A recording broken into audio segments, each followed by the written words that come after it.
मैं पहले अनुराग भदौरिया जी आपके पास आ रहा हूं। कोर्ट, आपने कहा साक्ष्यों को नहीं मानेंगे, आपने कहा वहां शिवलिंग है या नहीं पता, दीवारों पे देवी देवताओं की चित्र है, आपने कहा नहीं पता, वहां पे डमरू है, आपने कहा नहीं पता, वहां पे कमल है, तो कहने लगे कि भाई ये तो वो जो अकबर ने जो दीने इलाही शुरू किया था ये तो उसका एग्जाम्पल है। मैं कह रहा हूं आज जो कोर्ट कहेगा, Anurag Bhadauria ji, I want your first comment on this. और देश देख रहा है, भारत देख रहा है, पूछता है भारत, अनुराग भदौरिया जी जो कोर्ट कहेगा वो आपको मान्य होगा कि नहीं? अनुराग भदौरिया और मनोज तिवारी 50-50 प्लीज। देखिए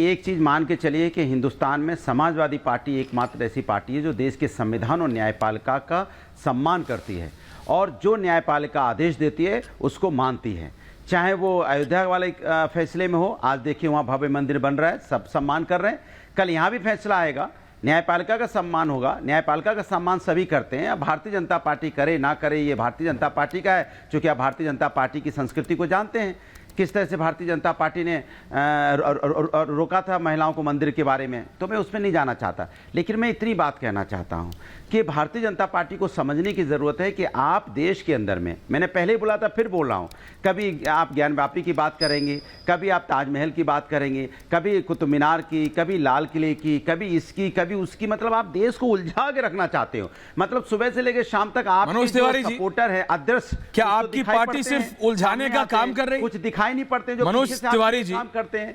अनुराग भदौरिया बोल रहे हैं कि आपकी पार्टी सिर्फ देश को उलझा के रखना चाहती है, असली मुद्दों से डिविएट करना चाहती है, इसीलिए ज्ञानव्यापी अभी कोर्ट में है, मथुरा आ गया, कुतुब मीनार आ गई, ताजमहल आ गया। क्या ये सही है मनोज तिवारी जी?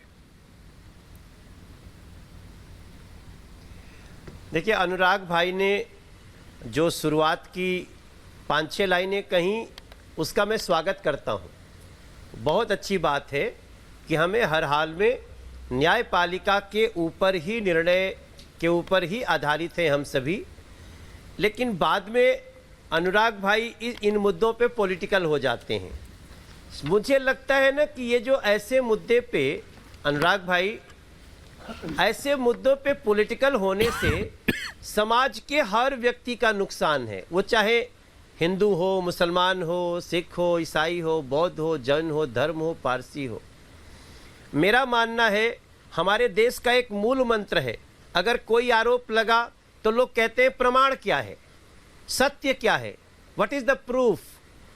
और जहां प्रमाण है, जहां सत्य सामने दिख रहा है, उसके बाद भी हिंदू पक्षकार न्यायालय में है, सारे प्रमाण के बावजूद भी, तो निश्चित रूप से जैसा आपने कहा कि भगवान श्री राम के मंदिर के विषय में समाजवादी पार्टी का जो रुख था, वही अगर समाजवादी पार्टी का रुख इसमें भी बना रहे, इसमें पार्टी पॉलिटिक्स है ही नहीं। हमारे लिए ये मुद्दा ये वोट बैंक का नहीं है, हमारे लिए ये मुद्दा समाज में कौमी एकता का है।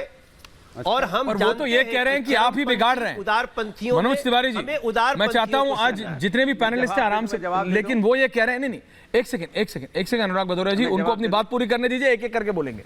वो ये कह रहे हैं आप बात तो अच्छी कर रहे हैं लेकिन आप ही बिगाड़ रहे हैं। वो कह रहे हैं बीजेपी जानबूझ के कर रही है और अभी वो आएंगे उस पर, मैं पहले उसको प्रीएम्प्ट कर रहा हूं। वो ये कह रहे हैं इसलिए आप महंगाई पे बात नहीं करते, इसलिए आप प्राइस राइज पे बात नहीं करते, इसलिए आप इन्फ्लेशन पे बात नहीं करते, इसलिए आप नौकरी पे बात नहीं करते, इसलिए आप युवाओं पे बात नहीं करते, क्योंकि, और वो बीजेपी का नाम लेके हर बार बोलते हैं कि भाई इसीलिए तो बीजेपी ज्ञानव्यापी ले आई और उसके बाद मथुरा ले आई, उसके बाद ताजमहल ले आई, उसके बाद कुतुब मीनार ले आई। ये इनका काउंटर रहता है लगातार, पिछले 5 दिन से लगातार ये इनका नैरेटिव बनाने की कोशिश कर रहे हैं। ये बीजेपी नहीं लाई है, ये बीजेपी नहीं लाई है ऐश्वर्य भाई। मैं एक बार कहूंगा, ये बीजेपी नहीं लाई है। बीजेपी तो सदन में भी महंगाई पे चर्चा को तैयार है। बीजेपी तो महंगाई खत्म करने के लिए 9.5 रुपए, वहां ये जाते कहां है, वहां तो वॉकआउट कर देते हैं, कम कर देती है, इकट्ठे 7 रुपया डीजल काम कर देती है। नहीं, हाँ, तो आप वहां पे तो जहां बहस होती है वहां होती नहीं। अच्छा। अब अगर जनता कोई मुद्दा लेके आई है न्यायालय में, तो उसका बहस होगा। और मुझे लगता है ये संवाद का देश है, विवाद का देश नहीं है। हमें संवाद से ही समाधान निकालना है।